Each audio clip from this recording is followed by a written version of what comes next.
So I'm joined by Charlie and, of course, Jerry. Hola. And we're going to have a little look at Korea. We are indeed. Yes. Now, Korea for me is it's not a war that jumps to the top of my list. No. However, Lloydie has been pinging me on this about, Warren, here are reasons you need to look at Korea. Yeah. Okay. Apparently, the war itself was brutal. Yes. Right, and it was, but there was no attacker defender kind of thing. They were attacker. They both were going at it, and each wanted to invade the north and the south.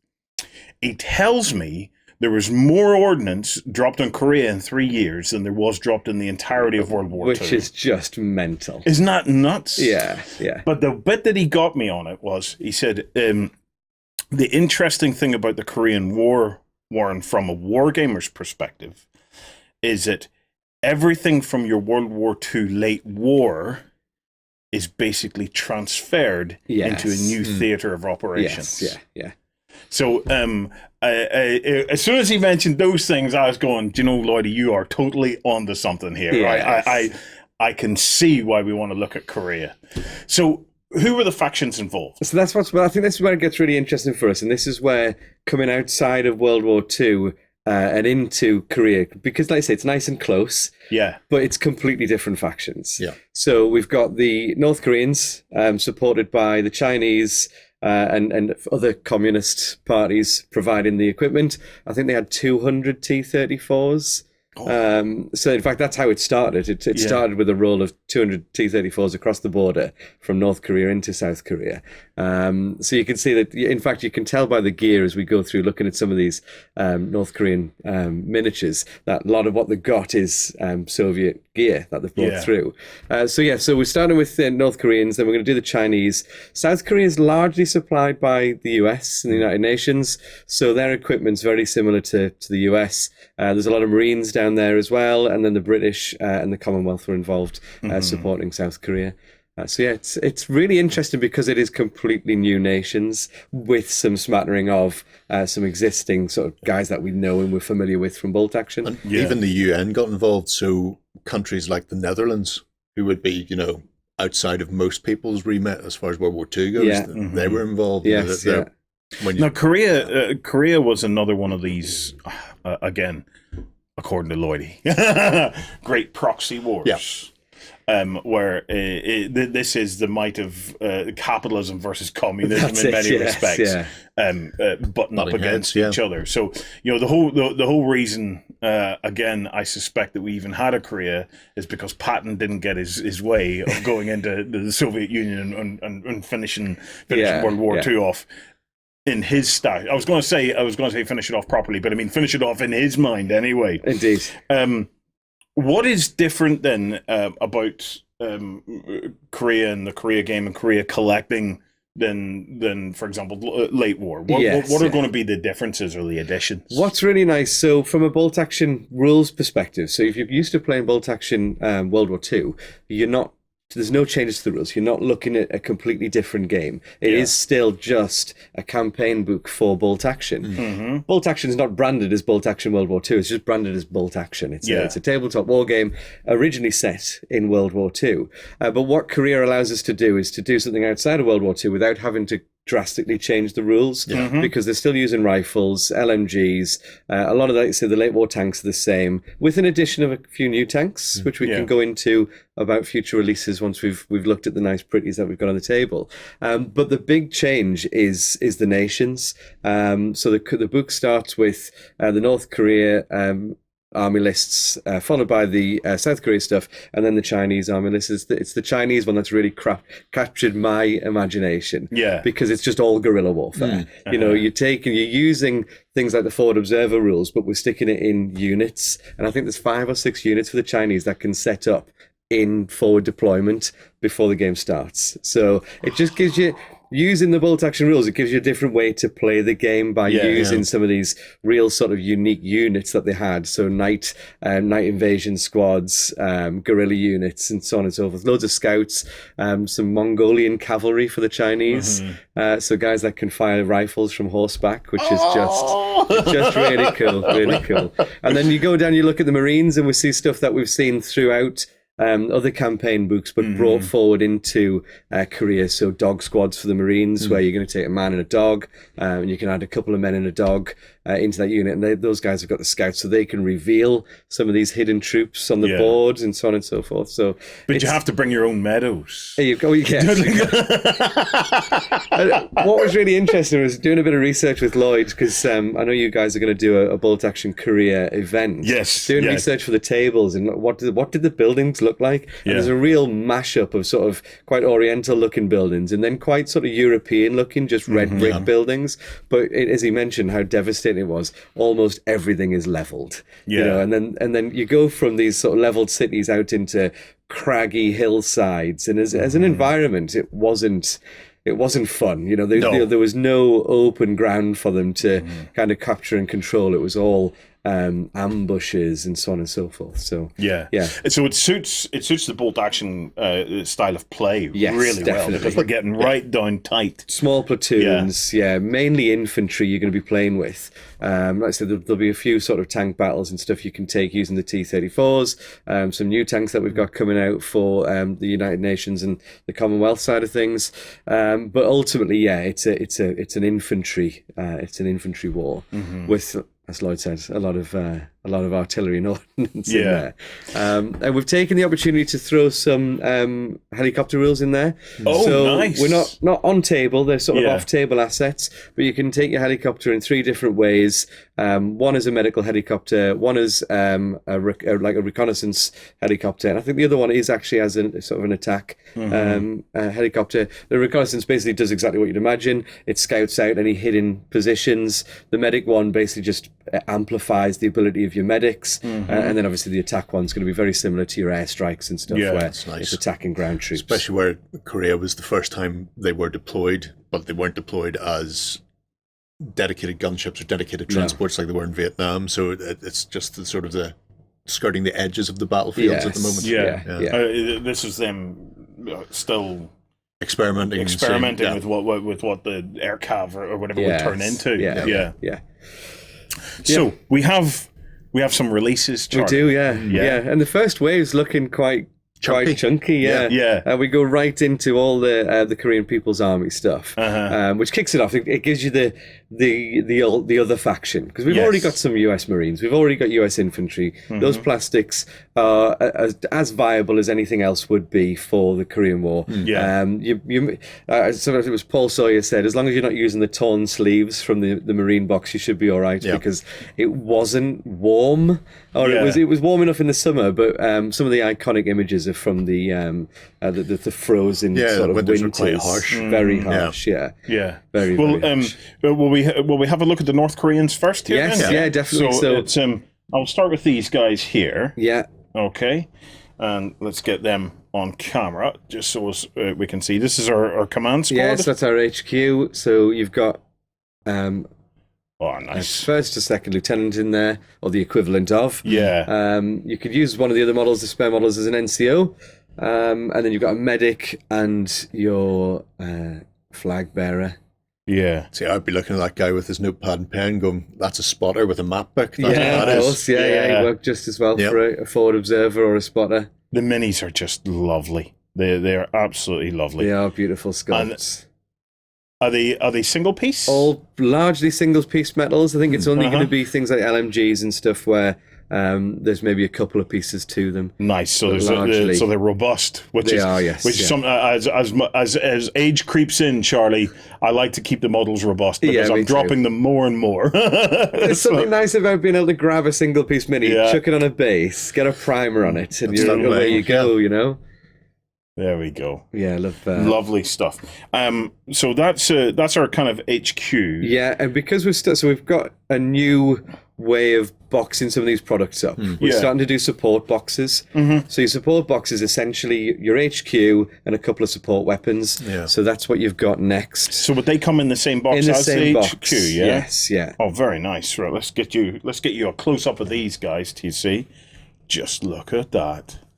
Yeah, using a version of the Maxim, I believe, Jerry? It looks like the Maxim. So whenever we were having a nosy through to see what the North Korean army was armed with, God, they were armed with everything. Yeah. Up to and including German weapons, some British weapons, and then Chinese knockoff versions of said German and British weapons, really, as well as Soviet stuff that they were supplied with directly. So, and if people want to start kit bashing, you can lay your hands on spare German and British weapons from the other bolt action ranges. If you want to start doing a bit more of a unique squad, so with some of these are rifle or rifle MG or SMGs, and the SMGs they had less. They had the PPSH, they had the PPS, and then they had like 3 types of the German late war machine gun. They had the Sten, they had the grease gun, the American grease gun. They lit anything they could get their hands on, either original or reproduction, based on. So there's a ton of scope. So like as a bolt action collector, there's a ton of scope to just dig not only back through the armies that you've already built and pull some of the guys forward, but to dig back through your bits boxes and your leftovers and say, I'm gonna have a go at this. That's what I love about the bolt action community. There's some great guys out there that know, guys and girls that know how to abuse our plastics in a good way, because most of the plastics that we make have been sculpted so that parts are interchangeable from one frame to another, whether it be American Airborne to American Infantry, Winter Germans to Grenadiers to the SS.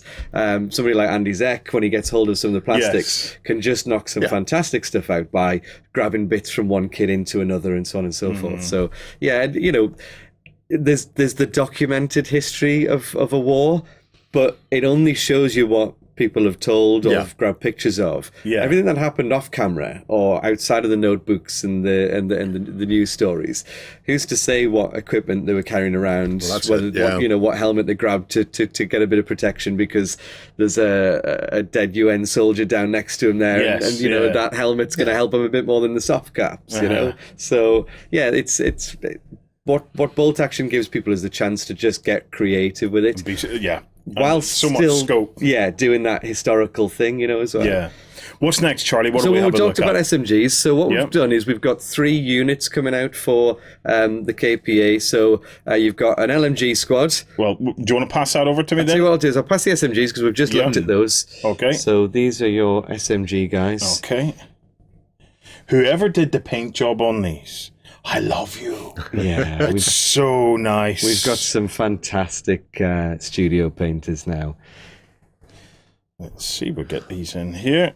Are you planning, because obviously Warlord do an awful lot of individual heads that people can mix and match with. Yes. Are they going to be bringing those out for Korea as well, or is this... I've made the request into the studio because obviously we talked about using the American infantry for the South Korea stuff. It would be nice, begin all the on the frame is that there's loads of spare heads and extra heads to the US. It would be nice to see some white metal. Well, that's what I'm thinking. Just adding a set of different sculpted heads for your South Koreans, or likewise for the North Koreans with. You can get your hands on some of the Soviet stuff. Especially when. Because I imagine at some point we will see winter versions of all of these anyway. But if people want to do some sort of great coated troopers, just being able to get some North Korean heads onto the great coats. The real tough bit is not discriminating when you're sculpting. And arguably you could say, apart from the fact that on every American sprue there's a man with a cigar or a cigarette, which might not be appropriate for the South Koreans. It might be appropriate for the South Koreans, it might not. But it's trying to get the balance between doing something that you can look at and identify as South Korean, North Korean, Chinese, but also not be overly stereotypical and characterized to fall foul of being discriminatory. So fingers crossed. I made the request with the studio. We're backing up Charlie's request. We want some heads. Some extra heads. So Charlie, this is the LMG This is the SMG squad. SMG so all these guys are armed with SMGs. Anybody familiar with bolt action knows that. Get those guys in close. Get in combat. Yeah, they're going to get a tough fighter when they're in combat. They will do. They're also got 2 shots per man. Yes, they've got to be close to do it, but they're a pain in the backside. Nobody wants to see these guys coming across the battlefield towards you. So they become a nice target. Look at that, though. It's just the posing, the sculpting. It's so clean. I just love them. A prime example that several of them have different styles of weapons. There's a lot of different SMGs. There's one of the kneeling guys there at the front has got the drum mag, which is definitely what looks like a Soviet PPSH, so the guy with this waving. Yeah. And then some guys and in for the those back, of you that like Brother Lloyd, like to see the bums. always want to see the butts, because as players, that's what we see most often. There's your rear view now. And they look just as awesome from behind. Yeah, so that's the SMG squad. So that's a pack that you buy. Yeah, then. so that's the 10-man and tend to retail at £15 infantry squads, and you could literally pick that, and then let's say the rifle squad, yeah. which is. I've been looking forward to looking at this. I just love these. The rifles look amazing. I think there's a couple of assault rifles in there as well, and then your standard LMG, a light machine gun as well. Yeah. Let's get you guys a close look at that. Oh, here we go. Let me lay them out for you, as these guys tell us a little bit about them. And this is your standard squad, so your standard rifle squad. So mainly rifles in there. I think there's a couple of assault rifles, and then your LMG, because who has a rifle squad without an LMG in it? There's definitely a big disco. Just look at the it. Back. Beautiful stuff. And are you guys coming out with paint sets or anything to support these? Or it's not the intention just yet. Well, I think we're going to do some painting tutorials on what you can use. Yeah. Whether you guys are going to do something similar or not, I don't know. That'd be nice. I'm certainly looking at them, and I love the color scheme of these. It looks like it's fairly straightforward to achieve. If it was as well. me and I was going to pick them up, and I always look at how can I get them on the table quickly, but still look good. Yes. Because I like my models to look nice. Yeah. But I don't want to be spending months getting them ready to go on the tabletop. So I'm looking at these, thinking, right, okay, skeleton bone. Yeah. Yes. I'll be painting a skeleton bone spray straight across the whole thing. I'm going to pick the skin out. I'm going to pick the hair out.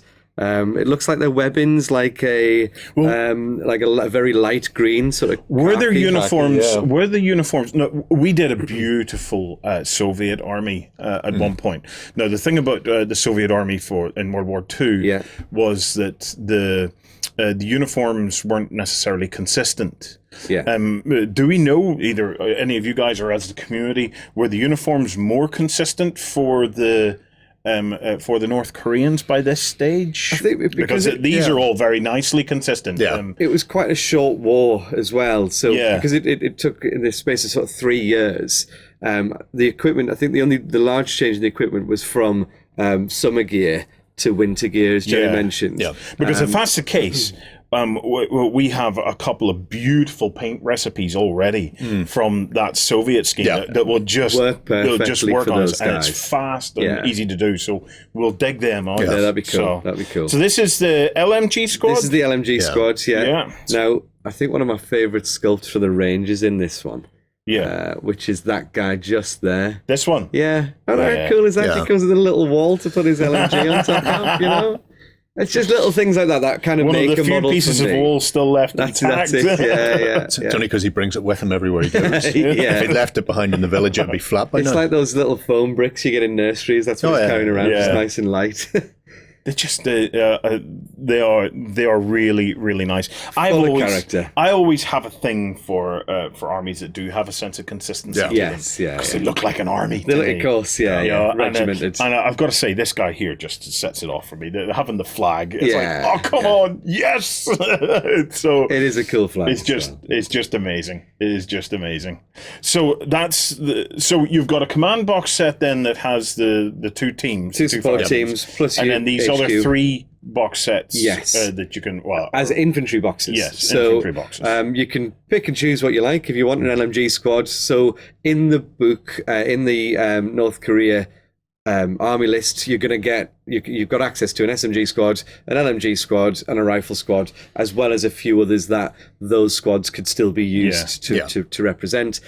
So you wanted to start a Korean army, you'd go, right, okay, I'm going to have a rifle squad, I'm going to have an LMG squad, and I want my support box. And that's it, you're good to go. So that's your Korean army started. You've just got to get them on the bases, get them painted, and get them on the tabletop. Nice. That's the way to Now do there's it. one other really is. nice Yes. release. Okay, so I'm picking Jerry's brain here. Jerry, what does MASH stand for? It's the Mobile Army Surgical Hospital. There you go. And We happen to We have just it here. happen to have We have a set a MASH unit. of unique surgeons and doctors. These are very unique surgeons and doctors that you guys want to check out. Some might recognize them. Yeah, there might be some familiarity here, but if you check these out, this is absolutely lovely. What a great collectible piece. My favorite of the whole lot. There we go. Of course, yeah. It looks a little bit like Houlihan. Everybody needs a major in their life. A little bit like Hot Lips. Yeah. Yep. So will we go through and say who some of these look like then? I'm a big fan of that. Yeah, the little chap with the glasses on. The little corporal with his he's the clerk / bugler. Radio operator, maybe, yes. you know, if you wanted to. They're just so nice. It's and it's just, are they playable? It's very much a piece of fun. It's just a bit of collectibility. Yes. Is there any rules or anything? Can you chuck them into a medical unit or something? By all means, you could use them as a medical unit. There are rules in the book for medics and then medical caravans, like medical vehicles and so on and so forth. The book's full of scenarios. You may find some stuff in there that allows you to, again, reenact some, fairly epic. I'm just wondering for our event if we could do a MASH camp. That you fight through a MASH camp and just have them as kind of non-player characters in there among it, making a run for it. It would be interesting. You could even give them the medic rules. So if anybody's within 6 inches of them, they get to re-roll any wounds. It's just nice as a nice piece of fun. I think it's retailing at £15 as a box set. It's such a great piece. It's such a great piece. Cool. It is really cool. Right, is there anything more we need to explore about Korea at this stage? So nothing to show, but what I thought I'd do is take a bit of time to talk about what's coming up next. Nice. So obviously we've talked about some factions, some nations in that book that we've not looked at so far. Yes. We don't like to throw everything out all at once. To give people a chance to get stuck into the North Koreans before we then go on to release the Chinese. Yeah. So the Chinese are going to follow around a month after the initial release in August. So in September, you're going to get access to your Chinese PVA squads, which is the People's Volunteer Army. There you go. The Chinese People's Volunteer Army. Because of course they volunteered to be there. There is a reason for it. The Chinese army is the PLA. Yeah.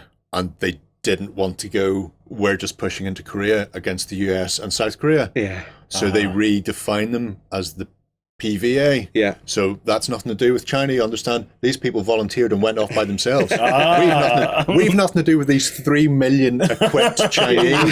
Fully equipped. In North Korea. That's not us, you understand? But, Yeah, so you're going to get a support group very similar to that North Korean one, where you're going to get your HQ, including a medic, forward observer, so on and so forth, plus a couple of support weapons, so an LMG and a mortar, I believe.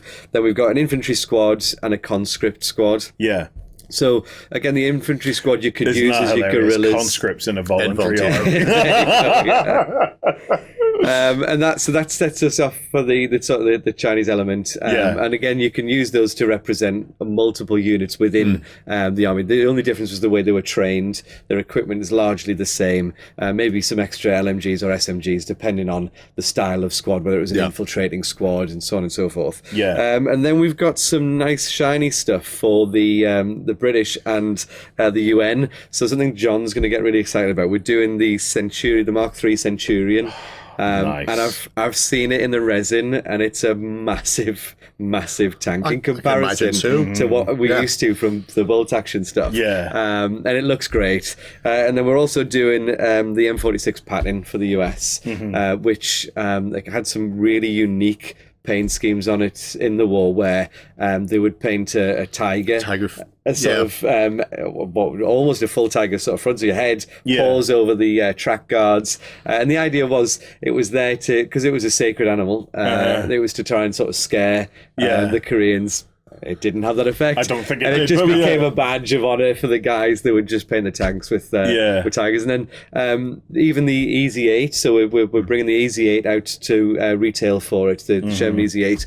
And that they used to paint the front of that with like a demon's face. So there's real sort of iconic colour schemes and stuff. Moving away from the camo and into, actually getting some insignia and stuff on. It's the sort of thing that you would normally expect to see on the front of fighters. Yes. Massive shark mouths and tiger mouth and all of this, and they're going, just put it on the tank. Shall we? Yeah, why not? We're going to have to work out a way to do it because I could never paint that. Or maybe I could. The challenge for John. I was going to say, have you considered this, John? Paint me a tiger on the front. Put a tiger on that, John. So no, we're really excited about those. And then there's going to be some British infantry coming out in a summer uniform. So again, because the classic British infantry that we've got is probably the gear had changed going into sort of Korean War. We're going to do the winter British. Sorry, the summer British. That's giving things away for next year. You heard it here first, folks. The summer British, and then the super bazooka that the Brits brought to the Korean War, which is exactly like it sounds. It's a super bazooka. And then one last thing is the Duck Amphibious Truck, which is just a really cool kit. I want to see that. I can't wait. I'm sure we can. You could visit Dublin. They still use them for the Viking splash tours. That's right, yes. In Dublin, they do tours really? up and down the Liffey. Is it the Liffey? Yes, the Liffey, up and down the Liffey. In a duck. In a duck, yeah. So I can't wait to see that. I really can't. Yeah, and then one last thing I think we've got to cover, because it's something we've not done before, is the Organised play pack for Korea. Yes. So likely it's been out for a little while when this video goes out. I know you guys are going to run an event. We have our event for the 5th of October. So it's if you haven't already, come on over to we'll have in the show notes here details about the event. We may well be full by the time you're watching this. Yes, yeah. But we are really looking forward to this. Yeah, lovely. It's so the Organised play packs. Yeah. Again, we don't know if there's any available by this stage by the time you're watching this, but they were great. It's not necessarily tournament play. No, it's just an organized, structured way for us to get together and enjoy Korea. And this is something that you guys are starting to kind of like build into your ethos now, moving forward. Yeah. So I think again, when this goes out, we should have had a little segment for the Organised play pack, so people can maybe go back and watch that Weekender episode. But the idea is so there'll be a number of different styles of Organised play pack that we'll have released, and the Korean one revolves around the actual Korean campaign book. So again, giving people a reason to get out and play it with some prize support and so on and so forth. There will be some structured tournament packs, as well as the chance of a slow grow league pack and stuff as well as time goes on. So we're excited. It's something very different for Warlord to actually take control of Organised play, and it's not meant to say this is what you've got to do. It's just, look, here's some guidelines, and this is a nice way of us supporting the bolt action community. And a great place to start was Korea, because it is something completely new for bolt action, because it's outside of World War II. You can bring some kits that you've already got, so your T-34-85s. In terms of insignia, they didn't really put anything on the tanks in the Korean War, so there might be a red star on the side of a T-34, but largely they were just green. And then straight out onto the this is going to be the easiest armies ever to paint. It is, definitely. Charlie, look, thank you so much for joining us. I'm super stoked for Korea. Lloyd has been bouncing around the studios. He cannot wait for this. John may not even get his hands on that Centurion because Lloyd has a bit of a thing for them too. So, cool. But absolutely, it's been a real pleasure having you in the studio. My pleasure. Right, guys, we will go. One last thing before we finish. Because we did agree that we will give away one MASH unit to you can do the terms and conditions for the competition. We're going to give away one MASH unit, I guess, for doing comment on this Comment on the video. video, there you go, yeah. Remember to come on over to we're going to give you 2 chances to win, actually, right? So on YouTube, remember to smash that like button and hit subscribe, ding the dong. You need to ding the bell, because you have to ding the bell, because otherwise YouTube just doesn't send you anything, and post a comment. But then also, why not nip on over here to OnTableTop.com, come into the post and pop your comment in there, and that way you get 2 chances, and we're going to be giving away a copy of the MASH set. There you go. Fantastic. Thank you for that, No, Charlie. my pleasure. My pleasure. Awesome. Charlie, thank you. Thank you. Right. Let's get on with the show.